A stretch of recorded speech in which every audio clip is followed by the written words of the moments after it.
Il cartello sociale della provincia di Agrigento interviene oggi nuovamente sulla grave emergenza idrica che continua a colpire il territorio provinciale, esprimendo piena condivisione sia per il richiamo alla legalità che alla tutela della salute pubblica espresso dal procuratore della Repubblica di Agrigento Giovanni Di Leo, sia per il contributo di riflessione e responsabilità sociale offerta dalla comunità ecclesiale di Canicattì.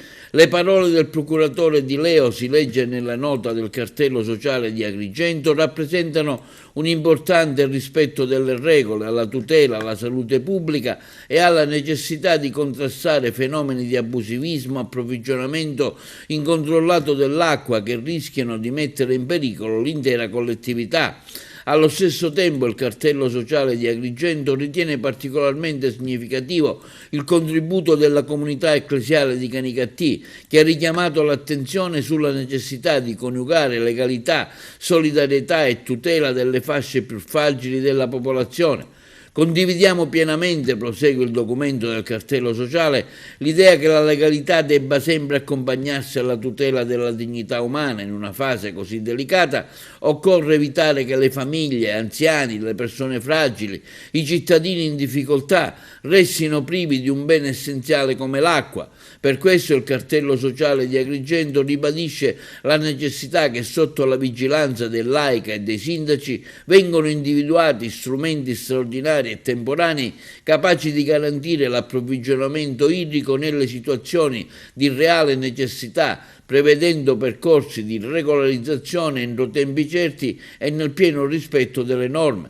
Il cartello sociale sottolinea che il tema della legalità non può essere affrontato in maniera unilaterale. La crisi che vivono cittadini e imprese, continua nella nota, non dipende dalla siccità, ma anche da una rete idrica ormai gravemente compromessa, caratterizzata da dispersioni enormi, continue rotture e turnazioni insostenibili. Per questo la legalità deve essere bilaterale. Accanto ai doveri dei cittadini devono esserci anche i doveri del gestore pubblico e delle istituzioni. Per il cartello sociale non è più tollerabile, infatti, assistere a enormi sprechi d'acqua lungo le strade, mentre le abitazioni e le attività economiche restano senza acqua per diversi giorni. La prima forma di danno pubblico è proprio la dispersione di un bene vitale causata dall'inefficienza strutturale.